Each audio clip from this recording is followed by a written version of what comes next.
User not recognized. User not recognized.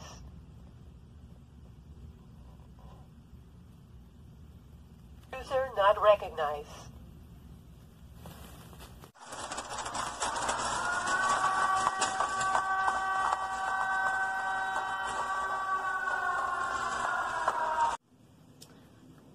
Good morning, all. Welcome back to this week's reality check. I think we're doing 2 weeks, actually, going on 2 weeks here. Yeah, well... So welcome back. We've missed you. Technically, we've been doing the editing. As I stated in my prior video, the editing is fucking... It's difficult, man. Again, for anybody who's ever thought that tubers do not do, put in the work what earns them whatever payment they get, you're wrong. I promise you were very wrong. This shit is exceptionally difficult, not to mention just the very factor of coming up with shit to edit in, let alone going about doing it properly. Anyways, I blame you because, what was that, 2 weeks ago when we did the other video, you for some reason wanted to include like all these other, you have to give it context. Like, yeah, we can give it context without watching 5 videos in one one response video or whatever. Because I wanted to react to the original video. Obviously I care about the second video, which we have not posted yet. No, third. Yeah. There was 3. It was too much, bro. We're actually focusing in on the second video. The third one is kind of extra material, but... Yeah, we argued about it. Yeah, I cared about the first one. That's what I was into. I've been wanting to do that for a long while, so I wasn't going to pass it up. We needed it. Anyways, who gives a fuck? This is going to be We're just giving it context. Officially our second requested reality check, requested this time by, well, actually, that technically be our third, because we've gotten another request from this particular person. This is going to be my former brother-in-law, her current brother, for what it's worth. It counts. It counts. But Kyle is his name, so Kyle, this one is going to be dedicated once again to you. Thank you, sir. I should like to note for Kyle, should he be watching, that your prior requested video on the Hollow Earth thing actually got us a lot of play and set us up for some pretty cool projects going forward with other channels that are interested in having kind of debates and discussions on the matter, so thank you for that. Nice. And thank you ultimately very much for this one, because the truth of the matter is that just to present one of our fair play rules early on here before we actually introduce the game of it all, we are not allowed, by our own standards, our own rules, we are not allowed to directly challenge and or attack any channel that is beyond a range of, say, 10 to 15,000 subscribers more than us. A, because that's whom we've had respond directly to us so far, and B, just because we need to have a parameter for advancement here. We're going to be playing, you guys, the spotters, the audience, you're going to be playing the channel, and essentially we're going to be like your avatars in a manner of speaking. Taking on what will come across as being like kind of level bosses as we move up the ladder into greater and greater subscriber numbers. Yeah, see, you don't want to get into like a David and Goliath situation with a giant, Right, and ultimately it's because... I get it. One of the most prominent problems we actually need to be addressing here overall is the fact that YouTubers, bigger channels at least, will literally judge the merit and value of the information you're providing based on your sub count without even hearing you out. They do not give a fuck what you have to say. If you are a smaller channel, they will ignore you. It could very well be the most promising and beneficial message they will have ever heard in their entire life, and they will seriously just disregard it if you are a smaller channel with low subscriber count. So, to be fair, I feel like there's probably a couple different reasons for that. One is some of the bigger like way, way bigger YouTube channels probably get so much freaking correspondence via comments and direct messages it could and be a scenario emails. of them having become Just jaded to some law of extent. averages, you're not going to be able to freaking respond to that many people. Just no one has that kind of time. Right. And another reason I think is a lot of people, mainly viewers, I think kind of just do that unconsciously. They just don't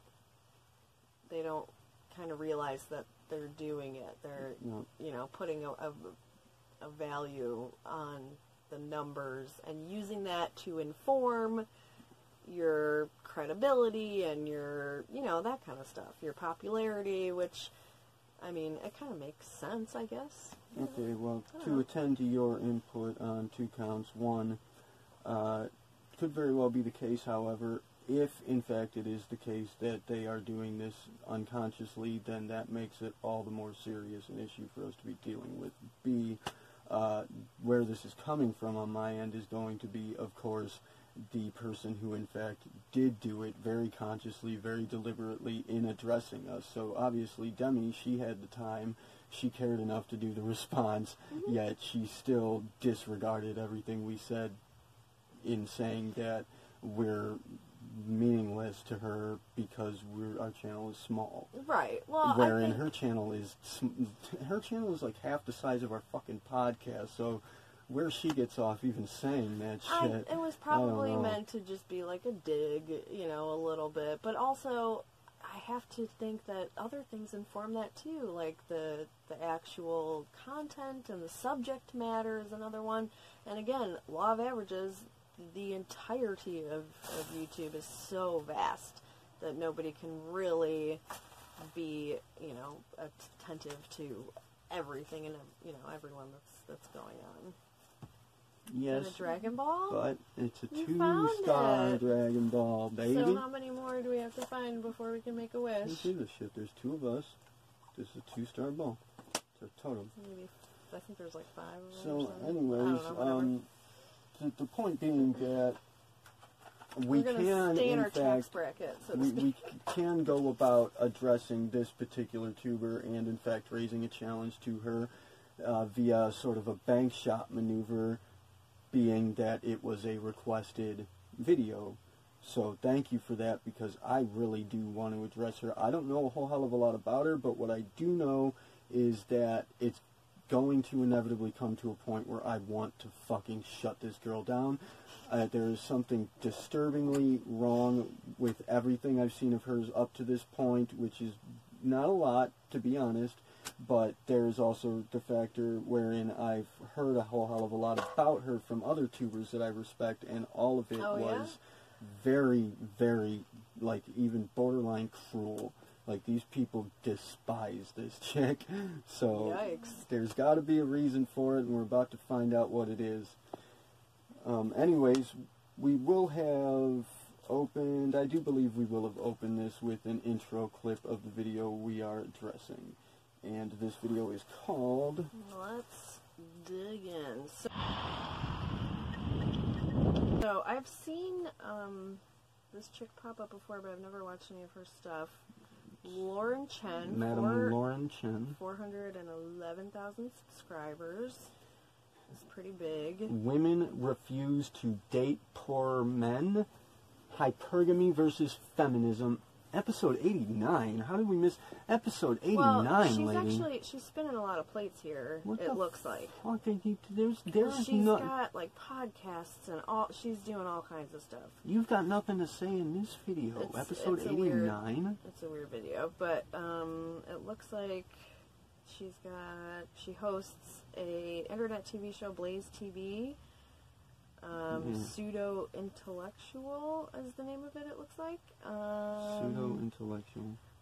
Hundreds of thousands of followers. She's appeared on Fox News, Daily Wire, Rebel Media, PragerU, and The Rubin Report. PragerU, okay, yeah. And I know for certain I want to crush this chick now. What's PragerU? PragerU is a despicable, religious-oriented, cultist kind of, they pretend to be a sort of a educational institution.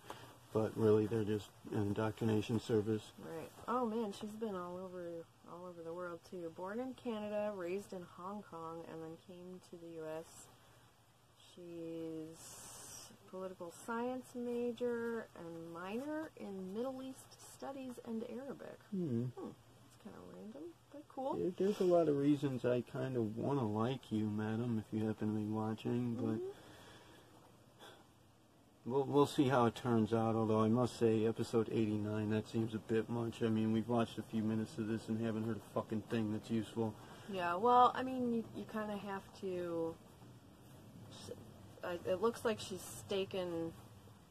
her stake in the ground here is political commentary. So obviously it's just all going to be tribalist. Yeah, and that's kind of what I want to say. What I'm drawing from it so far. You have to take every subject and twist it into some tribalist. I have to. I'm going to ask. Duel. I'll raise the query, madam, if you happen to be watching, Madam Lauren Chen. Is there some reason that you seem to be thinking that there are political factors in play, like everywhere? Does everything need to be a political factor? Well, when you're a political commentator, then yeah. Right. The things, I have so much that I want to say about this.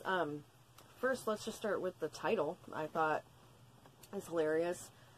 It's just women, and then all caps, refuse to date poorer, and then no caps, men.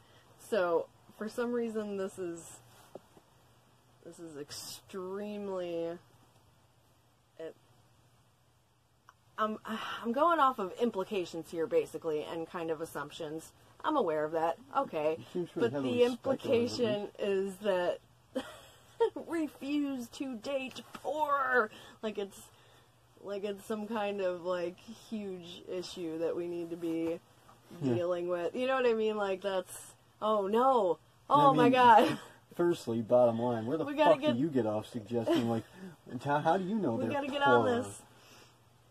Well, because that's the subject matter is... I mean, I guess if the criteria is finances, but... But here's the other part of the title I find interesting. How dare parentheses, hypergamy versus feminism, parentheses. So, I have so many questions about this. Anyway. From the very title, I can tell that we're dealing with something that's lacking a fundamental substance, what allows for it to be useful in any way whatsoever. Yeah, she's kind of, I feel like, pulling a lot of stuff out of the air to add to the political side of it. Anyway, hypergamy is a person, not gender specific. Let's remember that. Just a person who marries someone in a superior class, basically. Again, not a woman, not a man, just a person. What dictates class arrangements? Well, I think so far from what I've seen, it's basically boiling it down to college educated and money. Right. So, which are both not in any way effectively defining of a person's actual classification. Probably not. But that's specifically what she's talking about. My question is, so hypergamy versus feminism. The versus there is like there's, obviously there's some kind of, war and opposition and this thing versus this thing and fight, let's see who comes out on top. It's a competition. The versus implies a competition. Hypergamy, just marrying somebody that's richer than you, I guess, versus feminism. Like, why do those things, why are they in opposition and why are they mutually exclusive? In what way are these things conflicting? And firstly, I don't get it. I don't get it. I mean, you understand one really has very little, if not nothing at all, to do with the other. Right. So it's just random. I'm not sure you really have any means at all available by which to go about even, convincing any of your viewers that this is somehow a related and presentable consideration to be made. So, a feminist, quote, can't marry somebody richer than them, and somebody that marries someone richer than them can't be a feminist. Like, the verses here is really weird. Like, why are they mutually exclusive? And I don't even get how they're related at all. And let's be very clear here throughout the rest of this whole video that this woman is a conservative political commentator, which means that when she uses the word feminist, she is referring to extremists that... Maybe. It depends on her opinion. I know exactly what her opinion is. She's a conservative woman. Feminism, bad. And as soon as you see one article or whatever about, you know, the discrepancies between men and women's social standing, then you immediately jump to, look how bad feminism is. Right. You know, it's awful, and everyone just hates men, those poor, you know, the poor men. But that's not, like, actual feminism. Feminism is... A feminist is someone that wants equality. Who back men in the of course. feminism? Yeah, of course. That's very odd. Because, again, they're misconstruing it with They must be mistaken. extremists. They're misconstruing it with extremists. The word extreme, it means it's extreme. It's not the norm. It's a small amount on either end of extremists. It's not every single person. And a feminist is somebody that is, I don't want to say fighting, because that's a little weird, but a feminist is someone that wants equality between men and women. I'm gonna go Not somebody that limb. just hates men.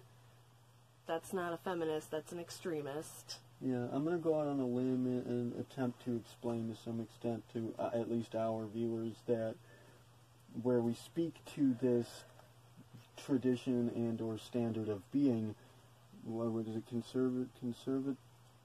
Mm-hmm. I heard somebody using the term conservatist recently. It came across really That's a sloppy. weird one. But anyways, Never he heard that says before. conservatist is the new Is that a the word? new punk rock or something. We'll get around to this guy. What does that He's mean? horrid. Anyways, That's too much. please do try to understand, at least take our word for it for the time being until you come around to it on your own, that the standard of being conservative is in and of itself innately extremist. It always has What do been. you That's mean? the purpose of it. It's the whole conservatists or the whole Bible thumping cult I mentality. mean, usually, there's plenty of conservative people that are. I mean, they could not very well religious or not be whatever. religious, so to speak. But they're of usually, course, they're yeah, going it's to be religious usually in some way. right-wing people that But- are probably Republicans and probably Christian. That's that's the stereotype. That doesn't mean that everybody is like that. There's plenty of conservative people that aren't religious and The premise of their political maybe don't standard even is vote going Republican. to be I don't know. enforcing these, for all intents and purposes, seemingly kind of even bigoted rule sets and determinations that are just totally, if not entirely fraudulent, but at the very least kind of lacking any empathy, as we said, or as we were speaking to earlier, empathetic sense, in the sense that it's really going to be more along the lines of, we have a rule set in play that matters a whole hell of a lot more than anybody's feelings and or lives, situations. personal experience. Right. And we're going to enforce it by whatever means. In general, the mode of thinking is like, conservative people, again, they're probably Christian, probably Republican. That doesn't mean all. Abortion bad, gay people bad, trans people bad, I mean, feminism bad, abortion. Liberalism bad. That's usually, Right, I don't want but anybody I to mean, get just- pissed or anything, but just that's to- just the general Just to set an example there, ideal. abortion, the only argument against abortion comes from religious values, and it's not simply something that is unwarranted in and of itself, it's objectively incorrect. Yeah, but I think, again, I've heard different opinions on this, and I wouldn't say that the only argument comes from, against abortion comes from religious. A lot of them do, but there's there's a lot of people, of course, women mainly, that are... Well, no, but I would nobody wants to kill a baby. Right. I mean, I wouldn't... That's Some people want to kill babies. That's part of the argument, though, is that there isn't chicks out there that are just like, yeah, I can't wait to get my abortion. Like, right. They don't do it for fun. We heard recently, I watched a video where somebody spoke of abortion parties where good God. girls are on social media. They're posting their little belly bump when they're first pregnant to get some kind of attention for it. And then they're posting super happy, cheery celebration pics after they get their abortion, which I'm going to go ahead and that's not fucking a thing. Guarantee has never, ever happened. No, that's not a thing. Period. Like again, that's, which is part of the argument, is that nobody's doing it for fun. Yeah, nobody feels good about having an abortion. Right. But nobody. It's a medical procedure that's sometimes necessary, and guess what? It's none of anybody else's business. But that's not the point. I would like to make a distinction between religious and moral. There's plenty of people that aren't religious that would have a very hard time, getting an abortion or deciding that maybe they needed to or whatever. I've heard plenty of arguments, a lot from women, that even though they're not religious, they still probably wouldn't do that, or at least couldn't picture themselves in a circumstance where they would need to do that. But so I want to make a distinction between morality and religion, because you can have objective morality without religion. I don't think you can say that. Well, you can say that. I don't think I can let you say that. I can say whatever the fuck I want. Feminism, bitch. I mean, honestly, I would love... You can have morality without religion. That's ridiculous to think that you couldn't be moral without being religious. There is no such thing as an objective morality, but that's kind of that's the tricky part of it too. Is what I think is funny when people argue about it, is that what I actually it depends. I had a conversation on Rachel's channel in the commentary with her and some of her fans recently, wherein I stated that I believe my personal idea that God is something that we are in the process of depicting and or creating, giving birth to. It's coming about, and that's thereby we have no objective morality in play yet, but we're all to some degree responsible for helping to determine what it eventually shapes out to be. Once we have decided upon it, obviously it's a decision we are allowed to make. Mm-hmm. And somebody blew up, had an argument with me about it. Of course, some atheist person who just doesn't even fucking realize what, has no idea what I was even saying. Right. It's because of the word God is kind of triggery for people who are. That was it. I was trying to explain. I was trying to explain essentially what God is, and this is in fact not my belief system. It is an objective reality. What God, in fact, actually is by all standards, but they didn't even listen to it. They jumped on this. I said there is no objective morality yet, and their initial response immediately, what they jumped on, they said, "So you're saying that objective morality comes from God?" I was like, "How the fuck did you come to that?" That's the opposite. Actually that's a big argument between atheist people and religious people, is the subject of morality, and I don't think I have it completely worked out kind of in my head or whatever, but I'm confident that I believe that you don't have to be religious to be moral. And what? Why the fuck would you?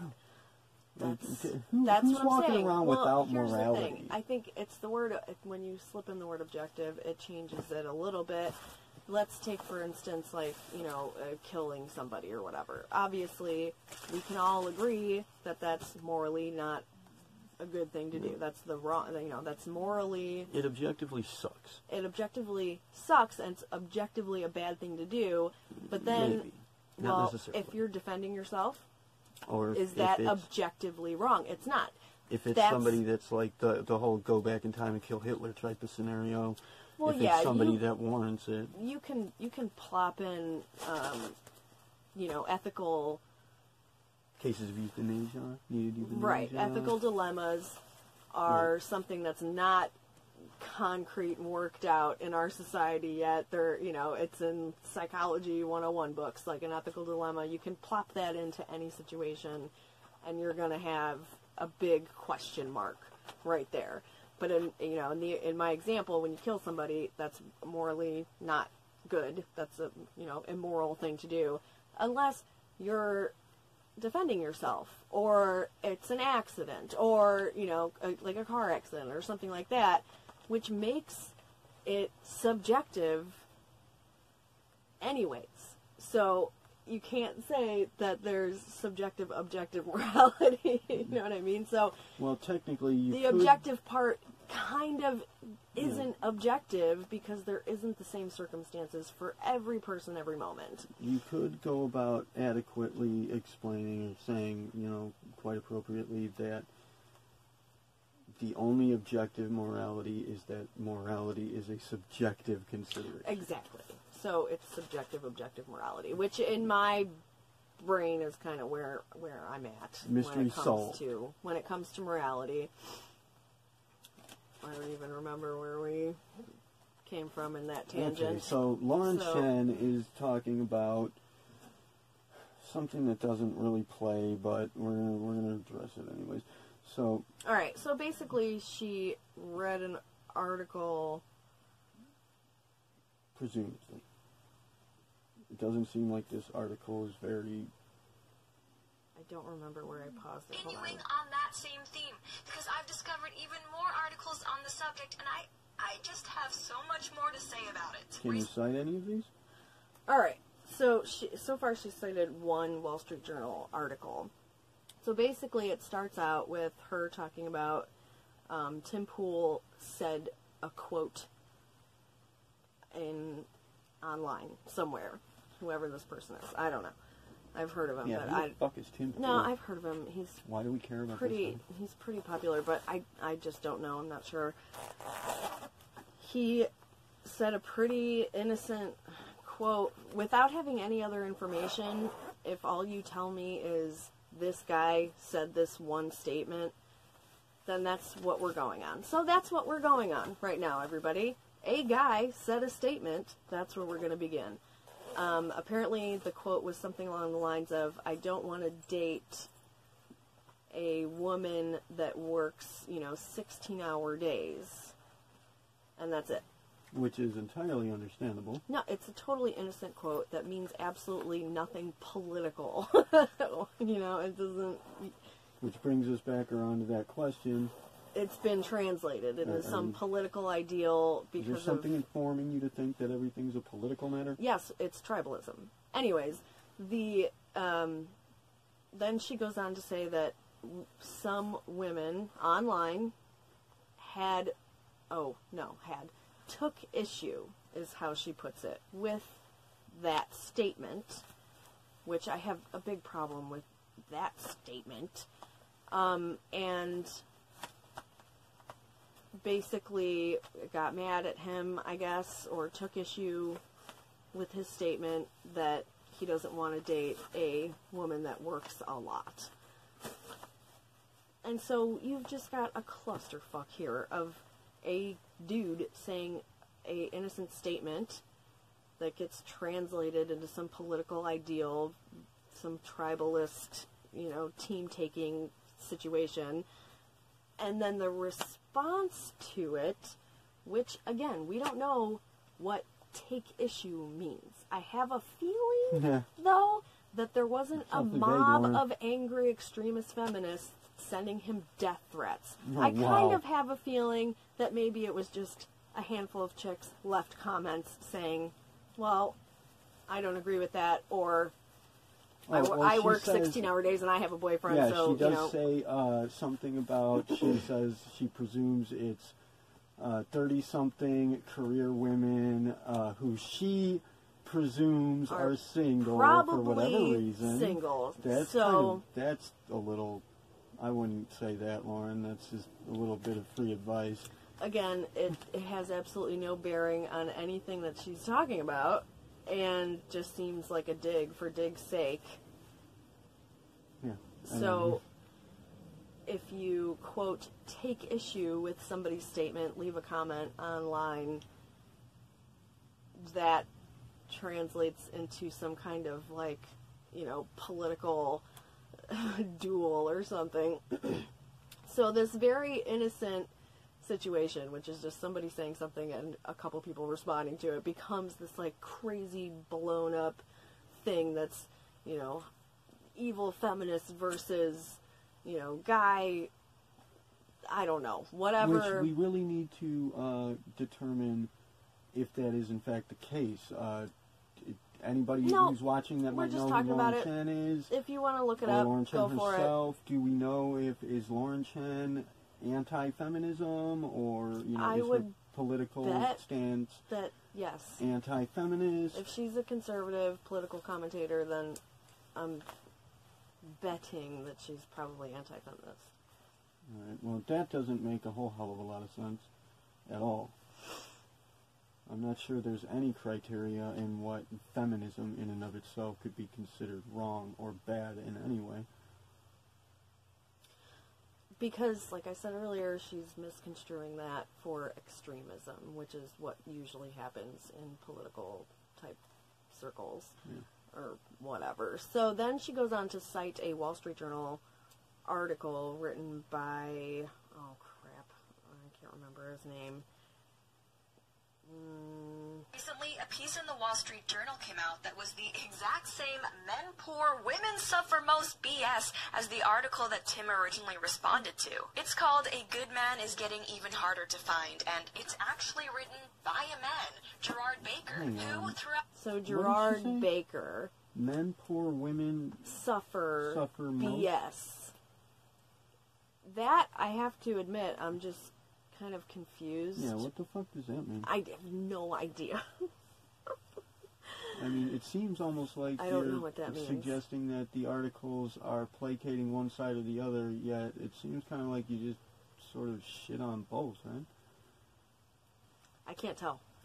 I can't tell what it means. Men poor, women suffer bullshit. Like, what does that mean? Yeah, everybody suffers, Lauren. Everybody. I don't get it. Everybody. I think, and this is just me kind of translating political tribalism here, which I don't know a lot about, what is that she is sympathetic to men who have somehow been hurt by feminism. Is that... Men poor... women suffer. But it seems as though she's kind of mocking that sentiment that men are poor. Another thing, Lauren, everybody's poor.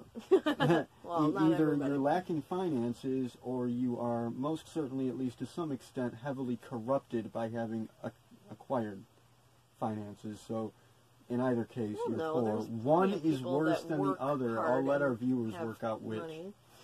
There's plenty of people that work hard and are able to live comfortably.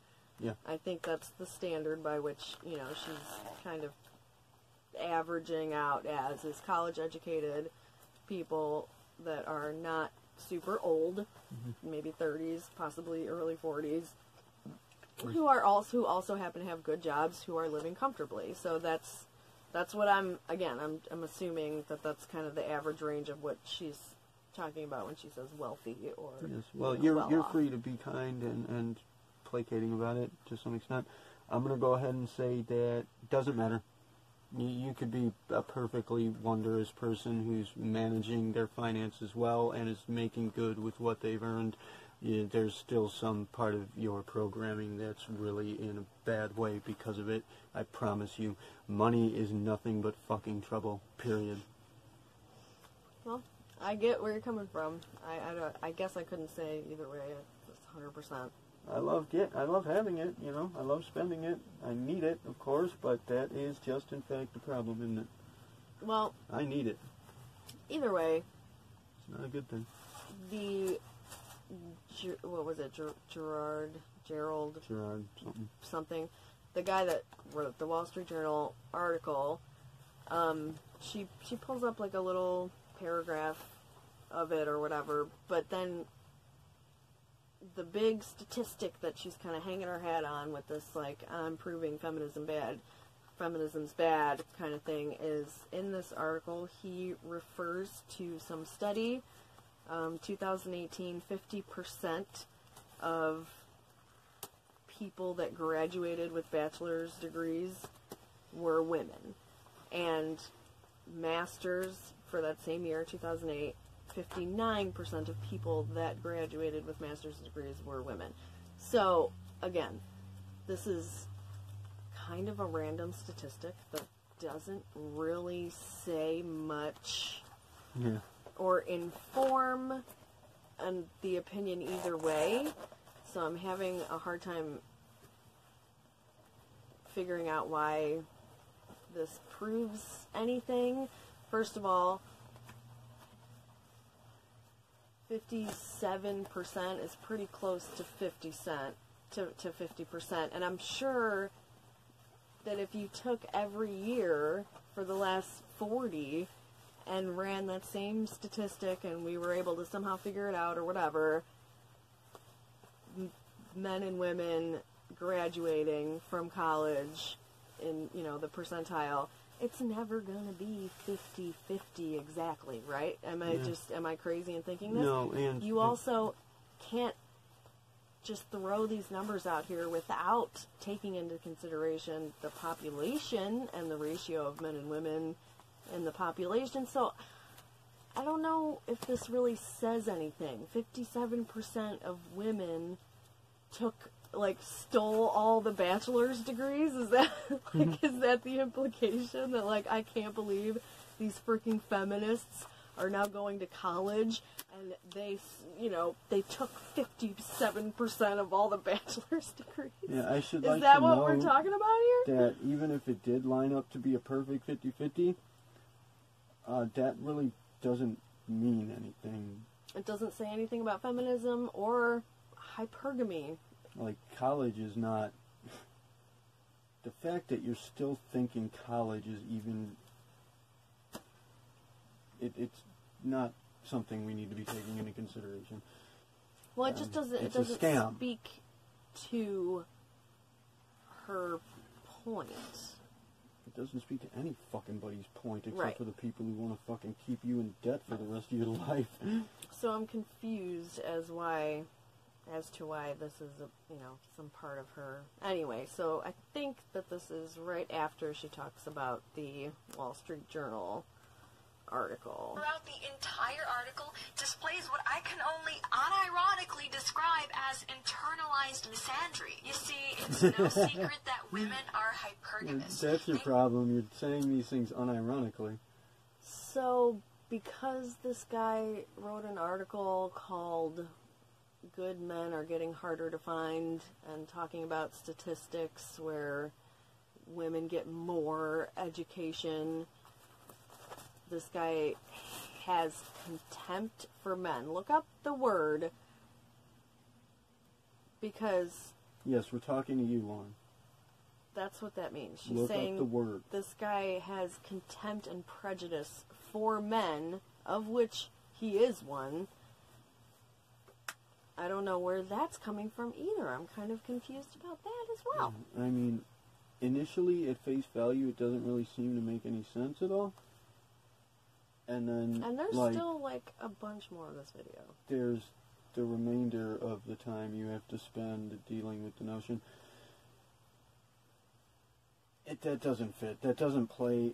I don't understand. I would love for you to comment and tell us exactly where the fuck you come up with that conclusion. Yeah. And for what reason you think that's a useful conclusion to be coming to. Please. I'm confused about accusing this guy of hating men. Anyway. They tend to date men of equal or greater social and financial standing as themselves. Rarely do they date downward. And I'm not saying this is what I want to happen or that I think this is what women should do. This is just objectively how it is. So and the there's reason something why wrong this with is now people who don't becoming have a lot an of money? issue for some women is that despite what the feminists may tell you, there are plenty of women out there who make way more than your average man does. Oh, Hence boy. all of these articles lamenting how there are no dateable, i.e. richer guys out there anymore. But please, let me Wait. take a moment to make something very clear here. If you happen upon an actual feminist, a true feminist, they are not going to be telling you that men innately make more money. They're going to be trying like hell to convince you that women at least can, and in many cases do, make more money. That's the purpose of their premise. That's I've the never point of their heard a stance. feminist say that there are no women that make more money than Right. men. Like, that's, I mean, despite what the feminists will tell you, You've heard- there's some women that make lots of money. Like, yeah, you've heard idiot Of course there extremists are. saying that, but they are not feminists, are they? that is the stupidest thing I've ever heard. And now